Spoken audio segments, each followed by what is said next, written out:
ఒక్కసారి కొమ్మూరి గోల్డ్ కి కాల్ చేయండి. తాకట్లో ఉన్న మీ బంగారాన్ని విడిపించి మార్కెట్ ప్రైస్ కి వాళ్ళు కొనుక్కుని మిగతా డబ్బులు మీకు ఇచ్చేస్తారు. ఎవరైనా పెళ్లి ఎందుకు చేస్తారు? ఇద్దరు జీవితాంతం కలకాలం కలిసిండి సంతోషంగా ఉండాలి, వాళ్ళంటూ ఒక ఫ్యామిలీ బిల్డ్ చేసుకోవాలి అని చేస్తారు. కానీ అదే పవిత్రమైన పెళ్ళి ఒక అబద్ధంతో మొదలైతే కనుక ఖచ్చితంగా నువ్వు మోసం చేస్తున్నట్టే లెక్క కదా. సరే, 100 అబద్ధాలు ఆడిన ఒక పెళ్లి చేయాలంటారు, కానీ దాంట్లో కూడా ఆడాల్సిన అబద్ధాలే ఆడాలి. ఇష్టం ఉన్నట్టు ఎదుటి వాళ్ళ మనోభావాలను దెబ్బతీసి అబద్ధాలు ఆడి పెళ్లి చేస్తామంటే అది ఖచ్చితంగా పెళ్లి పెటాకులు అవుతుంది. ఏదో ఒక రోజు అవుతుంది, ఈ రోజు కాకపోయినా రేపన్నా అవుతుంది. అయితే ఇది ఇప్పుడు ఎందుకో మాట్లాడుకుంటున్నాం ఇదంతా అనంటే, మీకు ఆల్రెడీ అర్థమైపోయి ఉంటుంది టాపిక్, మీకు ఆల్రెడీ అందరికీ తెలుసు. జోగి రమేష్ గారి కోడలు మేఘన ప్రెస్ మీట్ పెట్టడం జరిగింది.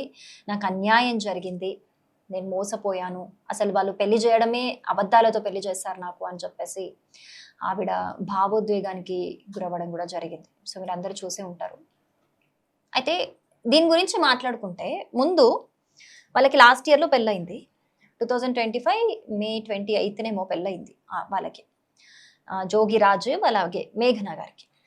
వాళ్ళు ఆల్రెడీ పెళ్లి చేయడమే, వాళ్ళు కన్వర్టెడ్ క్రిస్టియన్స్ అని చెప్పేసి మేము కన్వర్ట్ అయ్యాం, మేము క్రిస్టియన్స్ అనే విషయం దాచి హిందువులమే అని చెప్పి మన హిందూ సంప్రదాయంలో ఏ విధంగా చేస్తారో ఆ విధంగానే పెళ్లి చేస్తారు.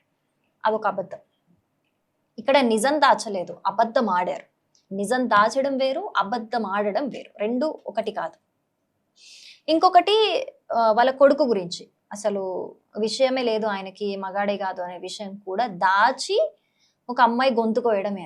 అదేం చిన్న విషయం కాదు. ఎందుకంటే ఒక అమ్మాయి చాలా ఎక్స్పెక్టేషన్స్ పెట్టుకొని ఒక ఫ్యామిలీ బిల్డ్ చేసుకోవడానికి ఎన్నో ఆశలతోని పెళ్లి చేసుకుంటుంది.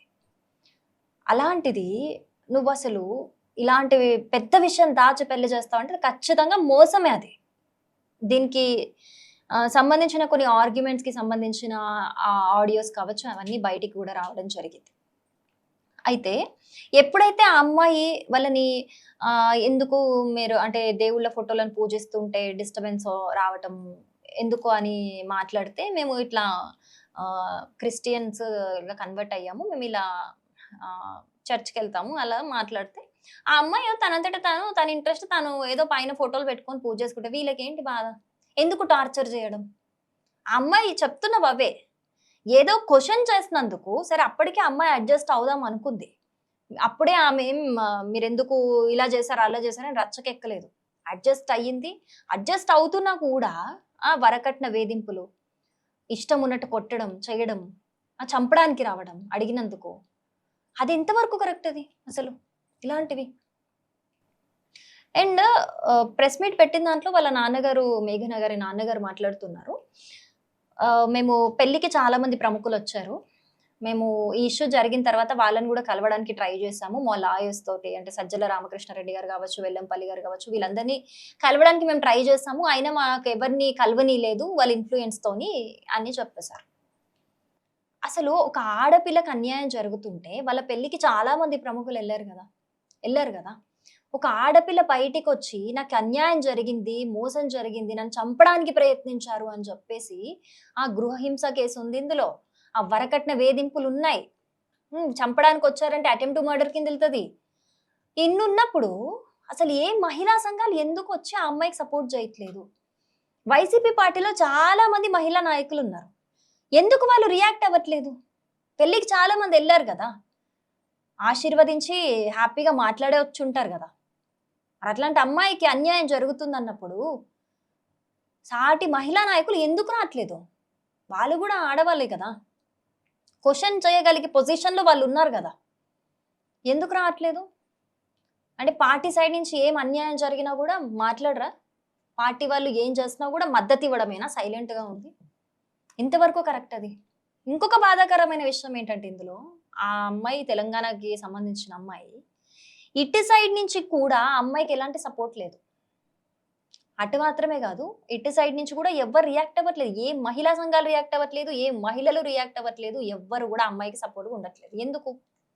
ఏ అమ్మాయి అయినా ఎన్నో ఆశలతో పెళ్లి చేసుకుంటుంది, ఒక చాలా లోపాలు ఉన్నట్టు తర్వాత అసలు ఆ అబ్బాయి గురించి మినిమం ఏం తెలియకుండా పెళ్లి చేసుకుంటది, మంచోడని అందరు చెప్పడం వల్ల పెళ్లి చేసుకుంటది. కాబట్టి ఏ చిన్న చిన్న లోపాలు ఏమైనా ఉన్నా ఖచ్చితంగా సర్దుకుపోతది అమ్మాయి. ఏ అమ్మాయి అయినా. కానీ ఒక పాయింట్ ఉంటది. ఇంక నేను బేర్ చేయలేను, ఇక్కడ ఉంటే నేను బతకలేను అన్న స్టేజ్‌లోనే ఖచ్చితంగా బయటికి రావడం జరుగుతది ఆ అమ్మాయి. ఇప్పుడు మేఘన గారు గూడా ఆ పరిస్థితుల్లోనే బయటికి రావడం జరిగింది. ఆ పరిస్థితుల్లోనే చెప్పడం జరిగింది. ఆ పరిస్థితుల్లోనే నిజాలు బయట పెట్టడం జరుగుతోంది. మరొక ఆడపిల్ల బయటికొచ్చి చెప్పుకుంటున్నా గూడా ఎందుకు ఎవ్వరు నిలబడట్లేదు. ఇంకొక విషయం ఏంటంటే దీనికి సంబంధించి జోగి రమేష్ గారు గూడా ప్రెస్ మీట్ పెట్టడం జరిగింది నిన్న. ఆయన మాట్లాడతారు వాళ్ళింట్లో జరిగిన తప్పిదానికి ఇప్పుడు వాళ్ళు అబద్ధాలు చెప్పి వీళ్ళు పెళ్లి చేశారు. వీళ్ళకి నిజాలు తెలిసాయి. టార్చర్ భరించలేక ఆ అమ్మాయిని నిజంగా విపరీతంగా టార్చర్ పెట్టారు.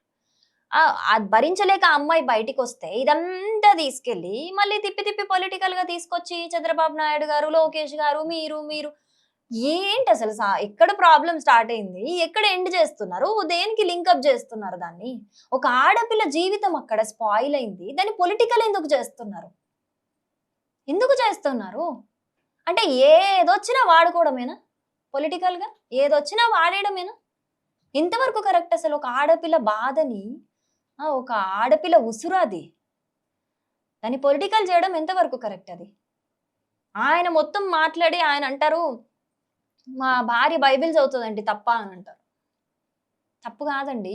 బైబిల్ చదవడం తప్పు అని ఎవరనలేదు. ఖురాన్ చదవడం తప్పు ఎవరనలేదు. భగవద్గీత చదవడం తప్పు కాదు. మీరు బైబిల్ చదువుతారని, చర్చిలకెళ్తారని, నిజం దాచిపెట్టి మేము హిందువులమే అని అబద్ధం చెప్పి, హిందూ సంప్రదాయంలో పెళ్లి చేయడం అనేది తప్పు. మోసం. అది ఇక్కడ మాట్లాడుతుంటే బైబిల్ చదవడం తప్పా అని ఇప్పుడు అంటారేంది? అదే నిజం అప్పుడే చెప్పొచ్చు కదా! ఇన్ని గొడవలు రాకపోయేవి గదా!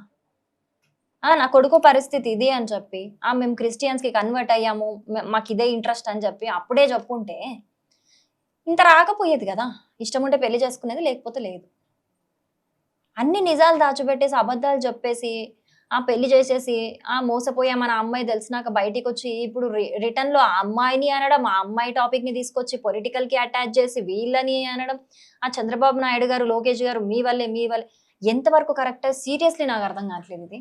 అసలు మరి ఇదంతా విన్నాక మీకు ఆల్రెడీ ఇష్యూ ఒక ఐడియా ఉండే ఉంటుంది. ప్రెస్ మీట్‌ల మీద ప్రెస్ మీట్‌లు పెడుతున్నారు దీనికి సంబంధించి. చాలా ఆడియో ప్రూఫ్స్ కూడా మనకు బయటికి రావడం జరిగింది. జోగి రాజీవ్ గారు గూడా నాకు టార్చర్ అవుతుంది నువ్వుంటే అసలెళ్ళిపో నువ్వు ఇంట్లో నుంచి అని చెప్పేసి. ఒక భార్య కట్టుకున్నాక ఎందుకెళ్ళిపోతది అసలు నాకు అర్థం గాక అడుగుతా. వన్స్ పెళ్లయిన తర్వాత అత్తగారిల్లే తన ఇల్లు, పుట్టిల్లు గాదు. ఎంత అగ్రెసివ్‌గా మాట్లాడుతున్నారసలు అనేది. చాలా ప్రూఫ్స్ బయటికి రావడం జరిగింది. సో, మీ ఒపీనియన్ ఏంటి అనేది తప్పకుండా కామెంట్ చేయండి. ఎందుకంటే ఒక ఆడపిల్ల వ్యవహారాన్ని, ఒక ఆడపిల్ల అన్యాయం జరిగిందని బయటికొస్తే దాన్ని కూడా పొలిటికల్ యాంగిల్‌లో తీసుకొచ్చి ఏదో జేయాలి, ఏదో సాధించాలి అనుకోవడం ఎంతవరకు కరెక్ట్ అనేది తప్పకుండా కామెంట్ చేయండి.